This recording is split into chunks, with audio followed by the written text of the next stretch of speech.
अस्सलाम वालेकुम dear students, welcome to my channel biology secrets. आज हम आपकी खिदमत में एक और नए लेक्चर के साथ हाजिर हैं। आज हम पढ़ेंगे क्लास 9th की बायोलॉजी का चैप्टर नंबर 8 न्यूट्रिशन।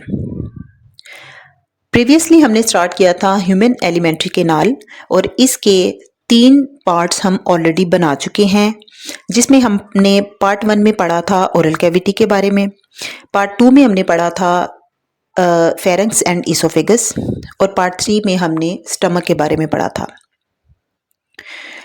आज हम स्टार्ट करेंगे स्मॉल इंटेस्टाइन और इसको स्टार्ट करने से पहले हम अल्लाह ताला से दुआ कर लेते हैं, रब्बी ज़िदनी इल्मा, ऐ मेरे रब मेरे इल्म में इजाफा फरमा, आमीन।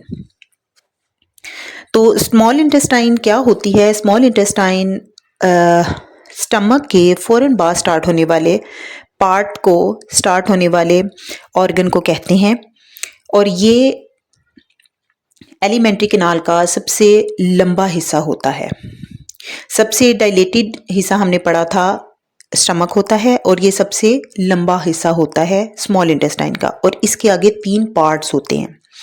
एक पार्ट को कहते हैं ड्यूडेनम, दूसरे को कहते हैं जेजिनम और तीसरे को कहते हैं इलियम। और इलियम के फ़ौरन बाद जो है लार्ज इंटेस्टाइन स्टार्ट हो जाती है। अब हम इन तीनों के बारे में पढ़ेंगे डिटेल में कि कौन सा पार्ट कहाँ तक होता है और इसका डाइजेशन में क्या रोल होता है। तो सबसे पहले हम बात करेंगे ड्यूडेनम की। Duodenum comprises of first 10 inches 25 centimetre of small intestine. Small intestine का पहला 10 इंच का जो पार्ट होता है, जो हिस्सा होता है, जो टुकड़ा होता है, उसको हम ड्यूडेनम कहते हैं। And it is a part of alimentary canal where most of the digestive processes occurs. और ये एलिमेंट्री कैनाल का वो हिस्सा होता है जहाँ पर पूरे एलिमेंट्री कैनाल की निस्बत सबसे ज़्यादा डाइजेस्टिव प्रोसेसेस होते हैं। Here food is further mixed with 3 different secretions. और यहाँ पर मज़ीद 3 टाइप की सिक्रीशंस आती हैं जो कि डाइजेस्टिव प्रोसेस को और ज़्यादा एनहांस करती हैं। हमने पढ़ा था कि ओरल कैविटी में सिक्रीशन होती है, उसको सलाइवा कहते हैं, जो कि सलाइवरी ग्लैंड से आती है हमारे पास, और वो बाइट में, खाई हुई बाइट के अंदर म्यूकस और वाटर ऐड करता है। जबकि फेरिंक्स और ईसोफेगस में ना किसी किस्म की कोई सिक्रीशन होती है और ना किसी किस्म की कोई डाइजेशन होती है। उसमें उसका काम सिर्फ खाई हुई बाइट को, जो कि सलाइवा के साथ मिक्स होने के बाद बोलस बन जाता है, उसको ओरल कैविटी से स्टमक में पहुंचाना होता है। स्टमक में आने के बाद इसमें मज़ीद कुछ सिक्रीशंस ऐड होती हैं, जो कि गैस्ट्रिक जूस होता है, एंजाइम्स होते हैं और HCl होता है। ठीक है। उसके बाद जब ये ड्यूडेनम में आता है तो इसमें मज़ीद 3 टाइप की सिक्रीशंस ऐड होती हैं।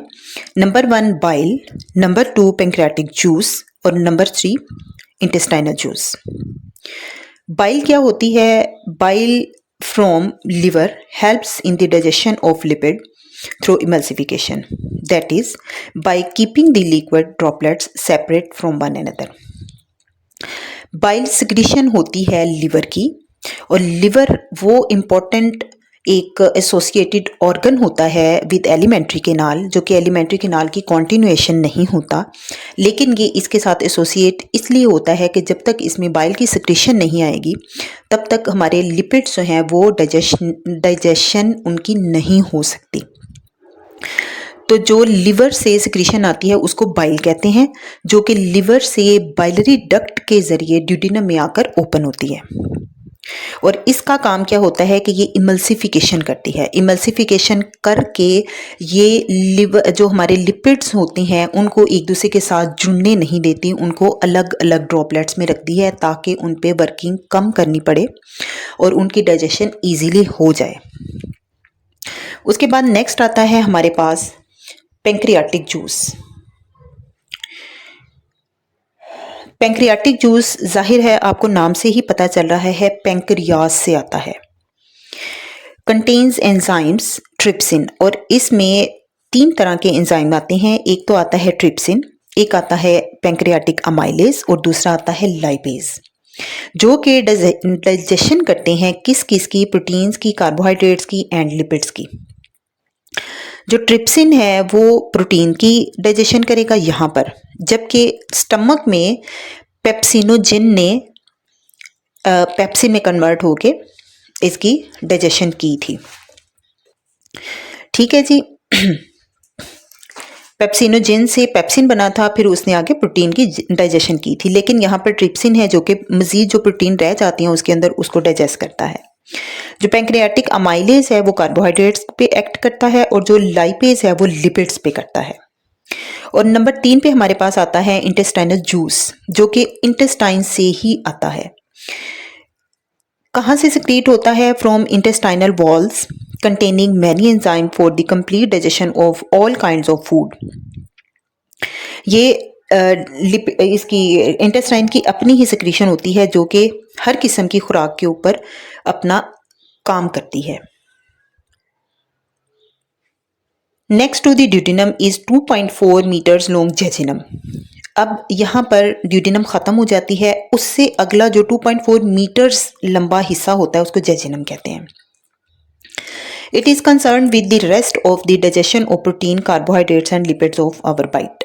और बाकी जो रह जाती हैं चीज़ें, ज़्यादातर हिस्सा जो होता है वो ड्यूडेनम में हो जाता है। अब आगे जो जाता है उसको जेजिनम के अंदर डाइजेस्ट कर लिया जाता है। उसके बाद last 3.5 metres long part of small intestine is ilium.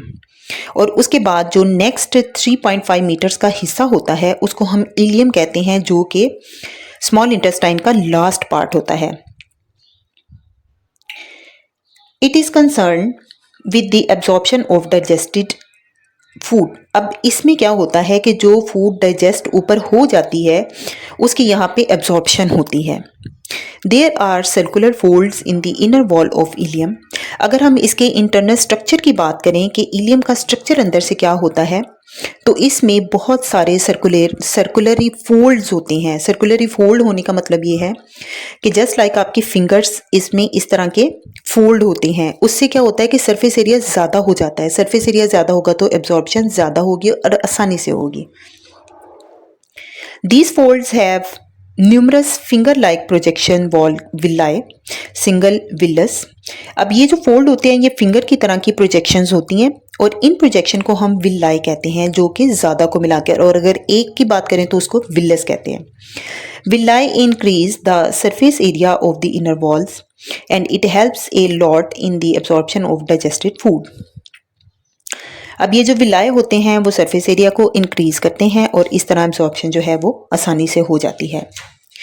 Each villous is richly supplied with the blood capillaries and a vessel of lymphatic system called lacteal.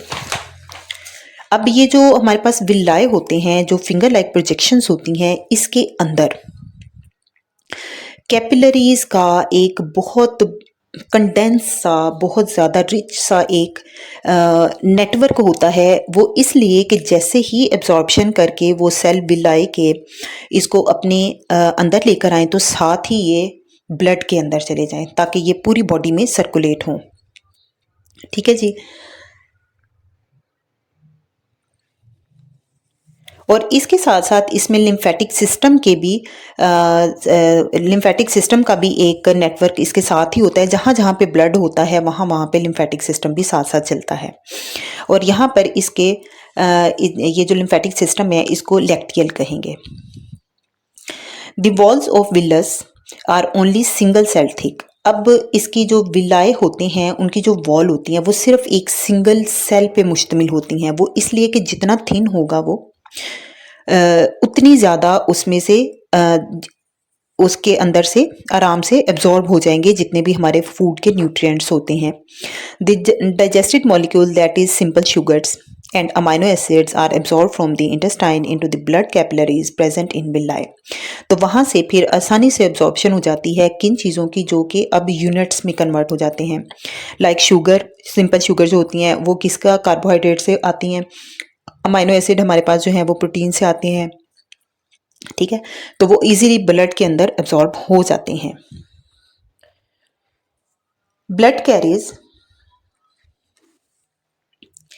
them away from the small intestine via the hepatic portal vein and goes to liver for filtering। अब क्या होता है यहाँ पर, जब blood उनको absorb कर लेता है तो फिर वो हेपेटिक पोर्टल वेन से वापस कहाँ चला जाता है, लिवर में। वहाँ पर जाकर लिवर इसको फिल्टर करता है। यानी कि लिवर के, अब यहाँ तक हमने अभी तक डाइजेशन में दो इसके फंक्शन पढ़ लिए हैं।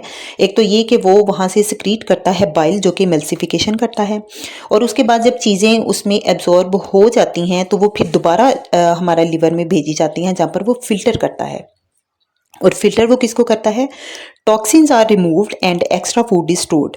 इसमें दो काम होते हैं। एक तो उसमें कोई अगर टॉक्सिन है, पहली बात तो वो स्टमक के अंदर HCl के प्रोसेस से जो होता है वो डिस्ट्रॉय हो जाते हैं। लेकिन अगर कोई इस तरह का चीज़ फूड के अंदर मौजूद है जो कि HCl के एक्ट करने पे भी उस पर कोई असर नहीं हुआ, तो फिर अब वो लिवर में जाएगा, लिवर में जाके टॉक्सिन्स को रिमूव कर दिया जाता है। और इसके अलावा एक्स्ट्रा फूड जो होती है, जो कि बॉडी की ज़रूरत से ज़्यादा होती है, तो वो कहाँ पे स्टोर हो जाती है, लिवर के अंदर। From liver the required food molecule go towards heart via the hepatic when.